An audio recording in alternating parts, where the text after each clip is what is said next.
आज बानाबो prawn pulao. Prawn pulao बानाबार जोन्नो आमी देखुन गोविंदभोग चाल 2 बाटी नियेछि। एटा भालोभाबे परिष्कार करे आमी जले आधा घंटा धरे भिजिए रेखे दिएछि। एबार ग्यासेर उपर एकटा आमी कड़ा बसिए निएछि। एबार आमी एते देब एकटु सादा तेल। सादा तेलटा गरम होले एते आमी काजू बादाम दिए देब। एटा एकटु हालका ब्राउन करे आमी भेजे तुले नेब। हालका ब्राउन होले आमी काजू बादामगुलो तुले नेब।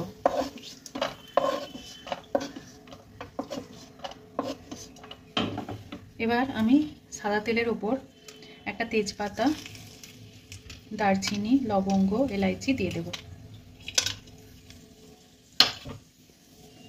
एबार एटाके भालोभाबे एकटु तेलेर मধ্যে भेजे नेब।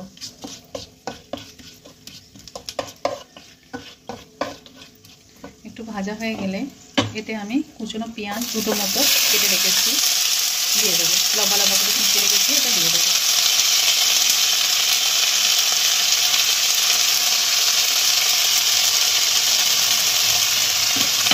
এবার পেঁয়াজটা ভালোভাবে ভেজে নেব। পেঁয়াজগুলো লাল লাল হয়ে ভেজে গেছে। এবার আমি এতে রসুন কুচি দিয়ে দেবো সামান্য। এবার রসুন কুচিটা ভালোভাবে এর সঙ্গে ভেজে নেব।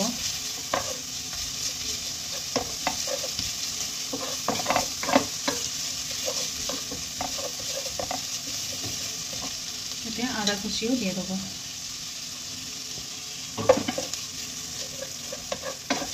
আদা রসুনটা ভালোভাবে এবার ভেজে নেব পেঁয়াজের সঙ্গে। পেঁয়াজ রসুন আর আদা ভালোভাবে ফ্রাই হয়ে গেছে। এবার আমি একটু এই সময় প্রনগুলো আমি একটু ভেজে নেব।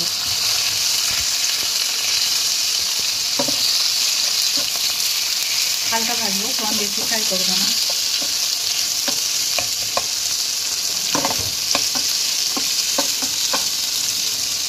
লাল লাল হলে আমি এটাকে মিশিয়ে দেব।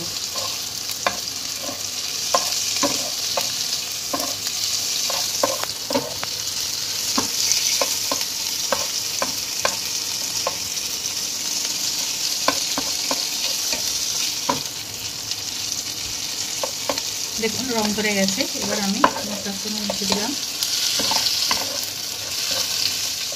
এবার হালকা এতে আমি জল দেব।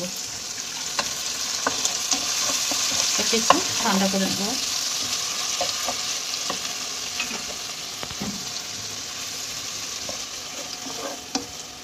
এই সব জিনিসটা একটু ঠান্ডা হলে আমি গ্যাসটাকে একদম স্লো করে দেবো। এবার ধীরে ধীরে আমি টক দইটা দিয়ে দেব।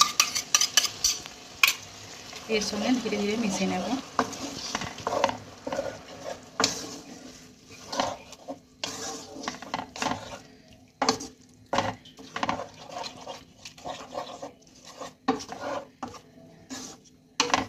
যতক্ষণ না ফুটছে ততক্ষণ এইভাবে নেড়ে যাব।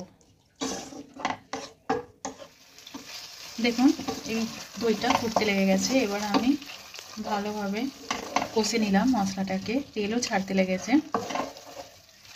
মশলাটা আমার কষা হয়ে গেছে। এবার আমি কি করব,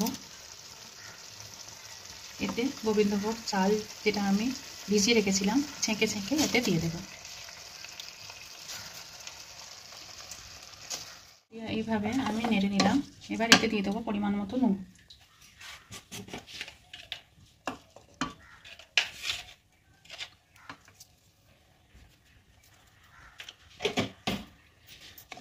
দিয়ে ভালোভাবে নেড়ে নেব।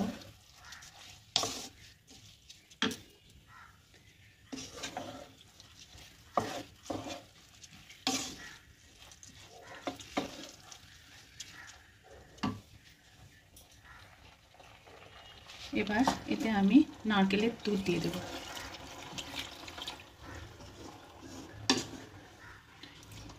নারকেলকে গরম জলে ভিজিয়ে আমি দুধ বার করে নিয়েছি নারকেল গুঁড়াকে। সেই দুধটা আমি এতে 2 বাটি মতো দিয়ে দেব।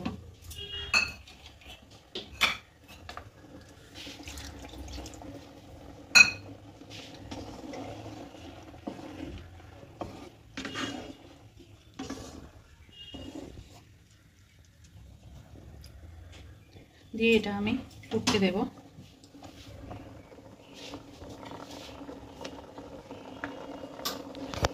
দেখুন ফুটে এসে গেছে, ফুটতে লেগেছে এটা। এবার এইভাবে নেড়ে আমি কি করব, এটাকে আমি চাপা দিয়ে দেব। একটা ঢাকনা দিয়ে দিলাম, স্লো টু মিডিয়ামে আমি এটাকে হতে দেব। 7-8 মিনিট পর আমি ঢাকনাটা খুললাম। দেখুন জলটা অনেকটা মরে গেছে। এই সময় আমি কাজু কিশমিশগুলো দিয়ে দেবো, একটু হালকা হাতে নেড়ে দেবো।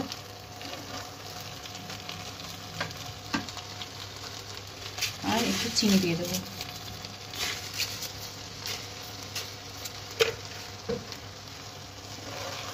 দিয়ে একটু নেড়ে দেবো ভালোভাবে।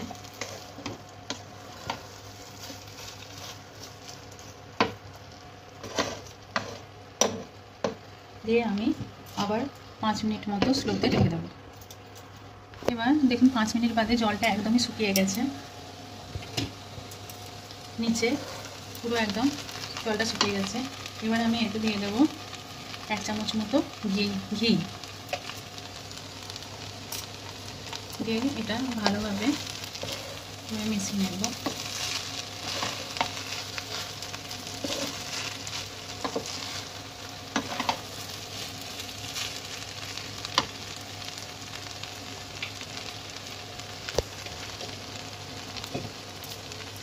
এক চামচ মতো ঘি আর একটু করে দিয়ে দেবো। পরিমাণটা যেহেতু আমার একটু বেশি আছে, একটু দিলাম আর একটু দিয়ে ভালোভাবে নেড়ে চেড়ে আরও 2 মিনিট মতো আমি এটাকে ভাপে রাখবো। এবার 2 মিনিট বাদে আমি দেখুন ঢাকনাটাকে খুলে নিলাম, এটা একদম রেডি। এবার কি করব, আমি এতে আমি খাবার মিঠা আতর একটু নিয়ে নিয়েছি। গ্যাসটাকে আগে বন্ধ করে নেব, দিয়ে এটা ছড়িয়ে দেব, দিয়ে ভালোভাবে মিশিয়ে দেব।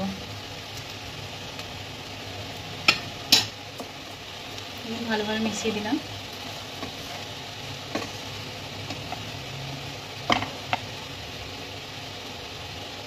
মেশানো হয়ে গেল। এবারে আমি এটা আধা ঘন্টার জন্য চাপা দিয়ে দিলাম। গ্যাস আমি নিভিয়ে দিয়েছি। আধা ঘন্টার জন্য পরিবেশনের আগে চাপা দিয়ে রেখে দিলাম। আধা ঘন্টা পরে দেখুন পোলাওটা একদম ঝরঝরে হয়েছে, মাছগুলো সিদ্ধ হয়ে গেছে, চালগুলো পুরো প্রপার সিদ্ধ হয়েছে, একদম পারফেক্ট প্রন পোলাও হয়েছে। এবার আমি এটাকে পরিবেশন করব।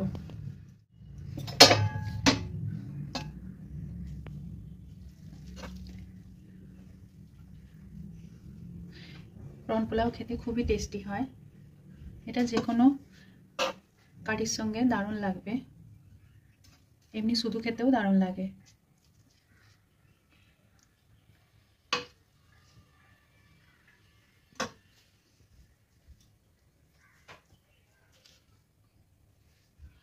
প্রন পোলাও দেখুন আমি পরিবেশন করেছি, এটা খেতে অপূর্ব লাগে, দেখতেও সুন্দর লাগছে।